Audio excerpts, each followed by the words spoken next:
আসসালামু আলাইকুম সম্মানিত শিক্ষার্থীবৃন্দ, গেম অফ স্টাডির তরফ থেকে আমি আবির স্যার সকলকেই স্বাগতম জানাচ্ছি খুবই গুরুত্বপূর্ণ আপডেটে।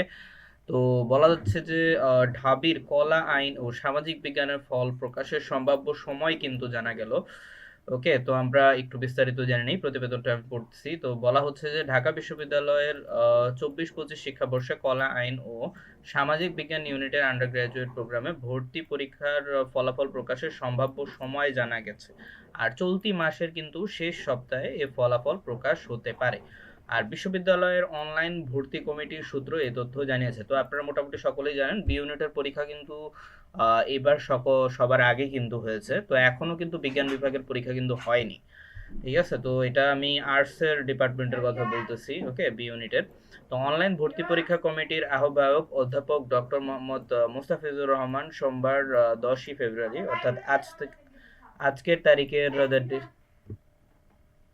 আজকের তারিখে ডেইলি ক্যাম্পাসকে বলেন, এখন ভর্তি পরীক্ষার লিখিত খাতা দেখার কাজ চলছে। তো অর্থাৎ এমসিকিউ খাতা কিন্তু দেখা অলরেডি শেষ। তো সাধারণত 1 মাসের মধ্যে ফলাফল প্রকাশ করা হয়, সেই হিসাবে চলতি মাসের শেষ সপ্তাহে ফলাফল প্রকাশ করা হতে পারে। তবে এখনো কোনো তারিখ কিন্তু নির্ধারণ করা হয়নি। তো চলতি মাস যেটা অর্থাৎ এই যে ফেব্রুয়ারি মাসের শেষ সপ্তাহে কিন্তু দিয়ে দিবে। অর্থাৎ রোজার শুরুর দিক দিয়ে আপনারা পেয়ে যাবেন। আর জানা গেছে যে আগের একাধিক শিক্ষাবর্ষে কয়েকটি ইউনিটের ফলাফল একসঙ্গে প্রকাশ করা হয়েছে, তবে এবার ইউনিটের পরীক্ষার অনেক দিন গ্যাপ থাকায় এককভাবে কিন্তু পরীক্ষার ফলাফলগুলো প্রকাশ করা হবে। ঠিক আছে।